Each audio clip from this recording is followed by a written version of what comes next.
Saudara, kita ke informasi pertama di Kompas Siang hari ini. Ex-Kapolres Ngada AKBP Fajar Widya Dharma Lukman ditetapkan jadi tersangka atas kasus asusila. Selain diproses secara pidana, tersangka juga akan menjalani sidang etik. Dalam konferensi pers yang dilakukan Kamis sore, AKBP Fajar Widya Dharma Lukman dihadirkan dengan memakai baju tahanan. Dalam keterangannya, Karopenmas Divisi Humas Polri Brigjen Truno Yudo Wisnu Andiko menyebut penetapan tersangka dilakukan setelah penyidik melakukan gelar perkara. Dari hasil pemeriksaan, AKBP Fajar diduga melakukan pelecehan seksual dengan 3 orang anak di bawah umur dan 1 orang usia dewasa. Selain bukti-bukti yang diperoleh, 16 orang saksi juga telah diperiksa penyidik Propam. Polri dalam hal ini telah melakukan tindakan tegas terhadap FWLS ex-Kapolres Ngada melalui proses kode etik dan bersamaan atau simultan dengan tindak pidananya. Dari penyelidikan pemeriksaan melalui kode etik dari Watprof ditemukan fakta bahwa FWLS telah melakukan pelecehan seksual dengan anak di bawah umur sebanyak 3 orang dan 1 orang usia dewasa. Dan langkah-langkah yang telah dilakukan yaitu pemeriksaan korban dan saksi-saksi yang sudah dilakukan pemeriksaan sebanyak 16 orang. Dalam kesempatan tersebut, Karowaprof Divpropam Polri, Brigjen Agus Wijayanto menegaskan, Polri tidak akan memberi toleransi segala bentuk pelanggaran yang mencederai kehormatan institusi Polri. Nantinya pelaku akan dikenai pasal berlapis yang berujung pada pemberhentian tersangka dari anggota Polri. Selain kasus pidana, AKBP Fajar juga terkena sanksi etik. Sidang etik terhadap ex-Kapolres Ngada nantinya digelar Senin 17 Maret 2025. Dan sampai kita melaksanakan gelar perkara, di Propam melaksanakan gelar perkara, dan ini adalah kategori berat. Sehingga pasal yang disampaikan Pak Karopenmas tadi adalah pasal yang berlapis dengan kategori berat, dan kita juntokan PP 1/2003 tentang pemberhentian anggota Polri. Selanjutnya, di Propam Polri akan melaksanakan sidang kode etik terhadap terduga pelanggar direncanakan hari Senin tanggal 17 Maret 2025.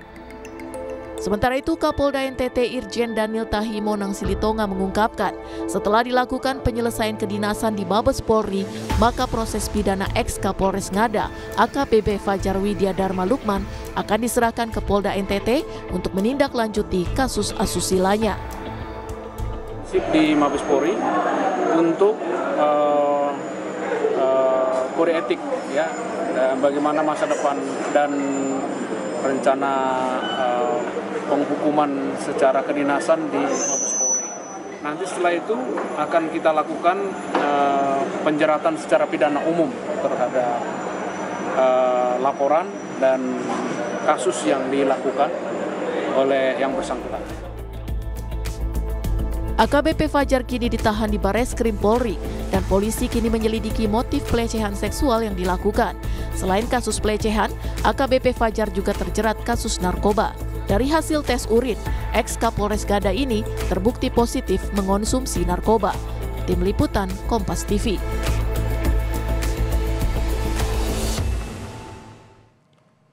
Saudara, karir AKBP Fajar Widya Dharma di Nusa Tenggara Timur cukup mentereng. Sebelum menjadi Kapolres Ngada, tersangka juga pernah menjabat sebagai Kapolres Sumba Timur dan Kupang Timur. Lalu, seperti apa kehidupan tersangka selama berkarir sebagai polisi? Kita akan segera menuju Kupang, Nusa Tenggara Timur.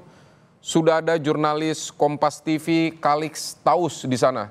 Selamat siang, Kalix. Kalau kita bicara soal karir tersangka di kepolisian ini, apakah perilaku menyimpang tersangka selama ini memang tidak pernah terendus?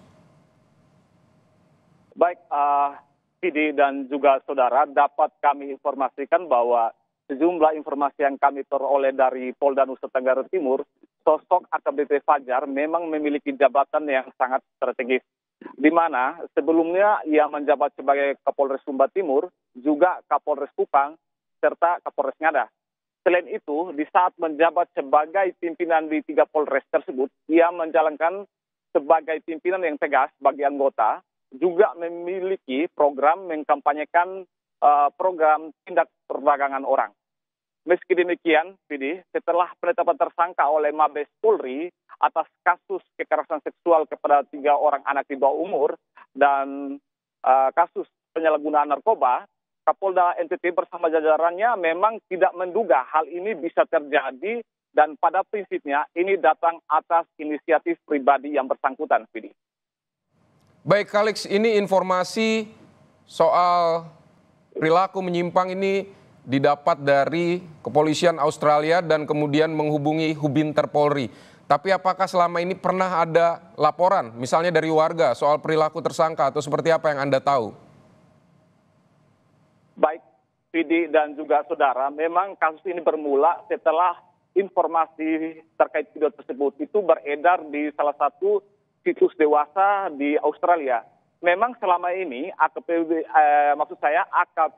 AKBP Fajar menjalankan tugas dan tanggung jawabnya itu sebagai pimpinan berjalan baik dan aman, sehingga memang tidak ada kecurigaan sama sekali berkaitan dengan kasus yang saat ini ia alami seperti kasus pelecehan seksual dan penyalahan narkoba. Jadi, baik, Kalix, apa yang Anda ketahui soal F, perempuan yang mencari anak di bawah umur untuk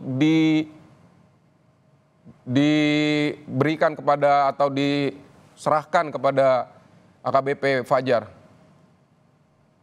Baik, Vidi, untuk F sendiri memang saat ini dari Polda Nusa Tenggara Timur belum memberikan informasi yang cukup terkait F dan peran dan serta profesinya, Vidi. Baik, Kalix, terima kasih untuk laporan Anda dari Nusa Tenggara Timur.